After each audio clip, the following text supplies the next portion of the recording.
Bonsoir à tous. Notre invitée aujourd'hui est sans doute l'une des ministres bruxelloises les plus exposées à la critique des automobilistes, notamment avec le plan Good Move. Cette politique régionale qui est désormais appliquée par les communes. La ville de Bruxelles a lancé sa version de Good Move la semaine dernière, celle de Schaerbeek, ce sera ce vendredi. Anderlecht à Kuregem, c'était au début de l'été. XL suivra dans quelques semaines avec le quartier des étangs, puis il y aura encore Molenbeek, Rodebeek à Woluwe, etc. Ce sont tous des plans locaux pilotés par les communes, mais l'inspiration Good Move, elle est bien régionale. Et on va accueillir celle qui l'incarne au sein du gouvernement bruxellois. Nous sommes avec Elke van den Brand, la ministre de la Mobilité et des Travaux publics. Bonjour Elke van den Brand, merci d'être notre invitée, première invitée de la saison, puisque c'est la rentrée de plus d'actu aujourd'hui. L'entrée en vigueur de Good Move, notamment dans le Pentagone, donc dans le centre de Bruxelles, c'est une étape importante? C'est très important parce que c'est le Pentagone, c'est le plus discuté. Il y a des autres mailles qui sont mis en œuvre, notamment à Kuregem, à Schaerbeek, mais celui au centre-ville est le plus vu et discuté évidemment que des autres. Emblématique. Mise en place difficile quand même. On a vu beaucoup de bouchons les premiers jours, une incompréhension sur ce principe de maille où on fait des boucles, on ne peut pas traverser la ville, on doit faire le tour pour rejoindre un grand axe. C'est un peu le chaos, disaient des tracteurs au centre du centre-ville.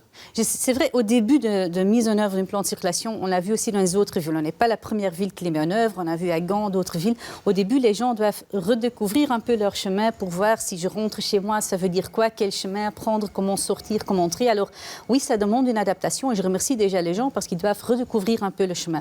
Mais ce qui est le but, c'est très important, c'est faire en sorte que dans les quartiers, qu'il y a encore du trafic, mais le trafic qui doit être là. Alors les gens qui sont là juste pour passer, et on sait que même dans le Pentagone, on parle de plus de 30% du trafic qui sont là juste pour passer, on va les canaliser via les axes structurantes. Et comme ça, on peut faire en sorte que si vous devrez être au centre-ville, ça sera possible. Vous restez les bienvenus, même en voiture. Il y a 11 parkings qui sont prêts à vous accueillir. Vous pouvez venir en voiture si vous avez votre destination là.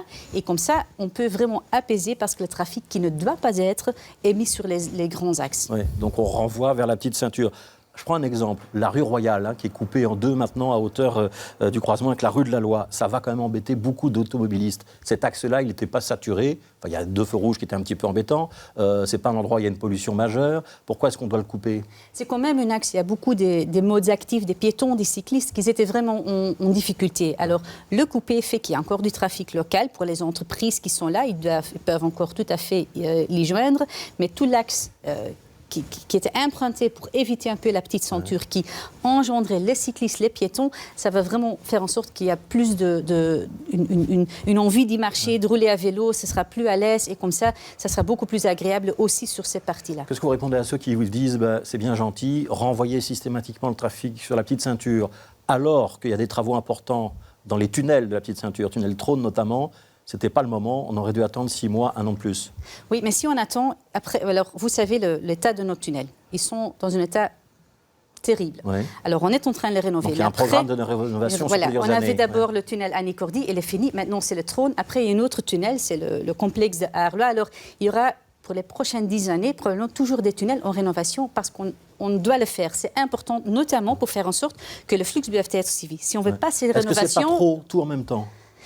Si on ne fait pas ces rénovations maintenant, on risque de devoir le clôturer permanente. Ouais. Alors, et ça va vraiment créer des problèmes. Alors oui, maintenant, c'est difficile, ça crée des problèmes, les travaux sur Trône. On est en train de gérer le plus possible le chantier, faire en sorte qu'il travaille le plus fort possible. On peut l'accélérer ce chantier? Pardon? On peut l'accélérer ce chantier? On fait tout ce que pour faire en sorte que ça fasse le plus vite possible. Mais il y a des livraisons qui doivent être faites, du matériel, etc. Alors, on fait tout ce qu'on peut pour boucler le plus ces travaux. Mais après, il y a des autres tunnels qui doivent être rénovés. Alors, je ne peux pas maintenant dire après, il n'y aura plus de travaux à Bruxelles. Ça sera mentir, il y aura des travaux à Bruxelles. Ouais. Qu'est-ce que vous répondez aux commerçants, notamment, qui craignent que, comme ça devient difficile quand même de rejoindre le centre-ville en voiture, ils perdent une partie de leur clientèle? Je vais donner l'exemple du chaussée d'Ixelles et place Fernand Koch. Là aussi, en fait, c'est un peu ça ce qui est maille, parce qu'à Bruxelles, on ne connaît pas. Alors, ce qui est là, c'est la place Fernand Koch où... Actuellement, il y a des enfants qui jouent, il y a des terrasses qui sont bien remplies, c'est piétonné, il y a des arbres, alors c'est très agréable d'y être. Avant, c'était aussi un parking public avec un axe par contre. Les magasins là, Maintenant, on a Covid. Mais avant Covid, ils ont augmenté leur chiffre d'affaires après la mise en œuvre de ces mesures. Donc c'est une question de patience, les commerçants ne doivent pas craindre. Il faut les écouter. Il ne faut pas dire non, on s'en fout des commerçants. Non, il faut les écouter. Il faut être en dialogue, ce qu'on fait. Il y a déjà des réunions qui sont faites aussi pour les fournisseurs, pour les livraisons. Mais on sait qu'on a l'expérience aussi à Gand, par exemple, où les chiffres d'affaires en fait, ont augmenté après des mesures parce que ça devient plus agréable. Moi, je préfère faire mon shopping dans un axe où c'est agréable, où je peux faire tout à l'aise et pas sur une petite autoroute. Et ça, c'est quelque chose qu'on envisage, évidemment. Oui, alors, il y a le plan de Bruxelles qui vient de rentrer en vigueur. C'est Bardont, même partie de vous, qui est les chefs de la mobilité. Il y aura celui de Scarbeck fin de semaine. Ça, c'est Adelaide, Bitabir, même partie que vous, Groen, à chaque fois. Ils vont devoir être à l'écoute. Est-ce que vous les encouragez à éventuellement revoir leur copie si on se rend compte qu'il y a des problèmes? Oui. Oui. Mais il faut, voilà, mais c'est un engagement que vous pouvez prendre ce pas matin. évaluer après une semaine. Il faut le temps parce que les gens doivent vraiment redécouvrir leur chemin. Alors il faut un temps pour que tout se remet un peu à l'aise. Et après, il faut faire une évaluation sérieuse. Et s'il faut adapter des choses, il faut le faire. Il ne faut pas dire maintenant c'est mûr, on ne touche à rien. Non, il faut faire une évaluation, mais c'est trop tôt. Il faut prendre le temps et après faire une évaluation et si nécessaire, faire des adaptations. Ouais. À l'automne, on aura encore, si je ne me trompe pas, Saint-Gilles XL, Rodebé, Kaolé-Saint-Lambert. Il y a des communes qui n'ont pas encore rentré de projet Good Move. Oui, il y avait, au début, on a fait un appel à projet, il y avait 17 propositions de plusieurs communes. Il y a des communes qui ont proposé plusieurs propositions parce que pas chaque maille est dans une commune. Parfois, ça croise sur plusieurs communes. Alors, il y avait 17 propositions. On a retenu 10. Alors, les premiers 10 sont dans une phase ou une autre. Il y a par exemple, le Vieux-Molenbeek, pour l'instant, est dans une phase d'études et de concertation. Les autres sont déjà dans une phase d'application, comme le maille Pentagone. Et puis, il y aura un appel pour une nouvelle vague des projets encore cette année, parce qu'on a divisé Bruxelles en 50 de ce maille, des quartiers. Et le but, c'est de faire en 10 ans tous ces quartiers. En 10 ans, c'est-à-dire que tout ne sera pas fait avant la fin de la législature 2024. Non, on a besoin de 10 ans. Je voudrais avoir votre avis sur la philosophie générale. Beaucoup d'automobilistes disent, en fait, Good Move, c'est un plan anti-voiture. Ce n'est pas un plan anti-voiture. Ce qui est anti-voiture, c'est ne rien faire. Pour l'instant, il y a des embouteillages. Il y a des conflits entre piétons, cyclistes, automobilistes. Alors, pour l'instant, c'est difficile dans le trafic bruxellois. Alors, y répondre, ça se fait avec des adaptations. Mais ceux qui n'ont pas d'alternative pour leur voiture vont aussi avoir beaucoup plus de fluidité. Y compris dans 10 ans, ils pourront toujours venir au centre-ville en voiture? Mais ils resteront les bienvenus, même maintenant. On a les parkings, les voitures restent les bienvenus. Mais évidemment, il faut faire en sorte qu'il y ait une cohabitation et que le trafic de transit n'est pas partout dans les petites rues, mais qui sont sur les grands axes. Et comme ça peut rendre les axes, les quartiers aux gens qui doivent être là. Gaëtan Vigneron, c'est un journaliste sportif, commentateur de la Formule 1 à la RTBF, qui a expliqué sa mésaventure de ce week-end. Il a dit que pour aller de la rue d'Ansart au Sablon, il a dû faire tout le tour par Isère et Madou. C'est normal? Oui, en fait, on fait des boucles. Alors, tu peux entrer et tu peux faire tout, mais tu reviens un peu au même point. Et comme ça, donc, il s'est tout pas le monde trompé. qui doit être là, mais si tu veux croiser, ça ne va plus parce que comme donc, ça, il aurait mieux fait de laisser sa transit. voiture dans un parking et de le faire à pied? Ou bien le faire à pied, ou bien, voilà, c'est pas beaucoup de gens qui doivent être de danseurs à Sablon. C'est donc, pas c'est beaucoup, normal de sortir et de faire tout le tour.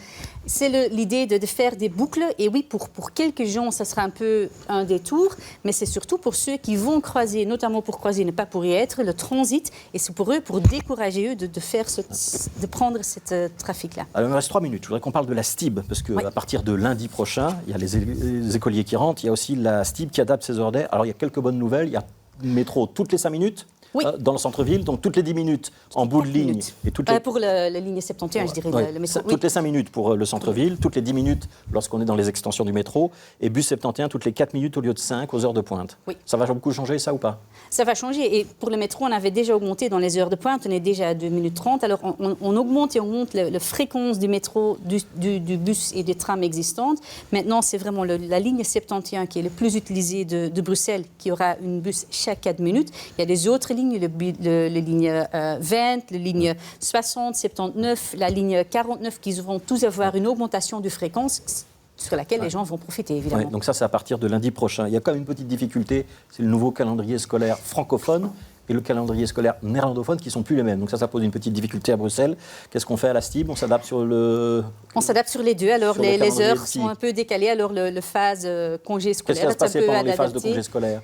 Ils vont faire en sorte que là où il y a beaucoup de congés scolaires, il y aura une phase congé scolaire, mais là, il y aura juste une partie du trafic. Il y aura une autre rythme un demi-congé scolaire. Oui, il y aura des rythmes adaptés qui seront faits. Ouais, un horaire blanc renforcé. Et c'est juste une des exemples, je pense que voilà, c'est juste une des exemples où ça crée quand même des difficultés qu'on a deux systèmes l'un à côté de l'autre. Ouais. Une question politique pour terminer. Elke van den Brandt, la rentrée politique aussi. Ce sera quand la première réunion du gouvernement? La semaine prochaine. Ouais. Il y aura une rentrée apaisée au gouvernement bruxellois? Apaisée, on a du travail. Alors il faut aller au boulot. Et je pense qu'on a vu cet été l'urgence climatique, les personnes âgées qui ont eu chaud, les enfants. Alors on a du boulot. Vous allez arrêter de vous disputer sur Smart Move, sur les subsides européens, sur la friche Josafa, sur l'encadrement des loyers. Ça, oui. Ouais. Ce sont des choses sur lesquelles il faut parler, mais c'est une différence entre se disputer. Friche Josafa, on peut construire ou on ne peut pas construire de logement? On peut construire sur la totalité du zone là, mais il faut maintenir une zone verte. C'est très important. On a tous vécu cet été. 3 hectares pour le logement, 16 hectares pour les espaces verts, un tiers, 2 tiers. C'est un bon deal ou pas? C'est aussi où mettre les logements. Il ne faut pas opposer les logements à l'espace vert. On a besoin des deux, mais si on met les logements tout dans une côté, on peut maintenir toute une zone verte connectée, ce qui est très important, que toutes les zones vertes sur une longue distance sont connectées. C'est important au niveau de biodiversité, mais aussi au niveau de chaleur. Il y aura un accord la première réunion du gouvernement là-dessus? Ce ne sera pas la première réunion qu'on a un accord. Il faut encore des discussions, mais on y travaille et je pense qu'on a tous le même vue. Il faut plus de logement social, il faut des espaces verts, il faut faire répondre aux enjeux climatiques et avec tout ça, on va créer des plans. Merci Elke van den Brandt, merci d'avoir été notre invité.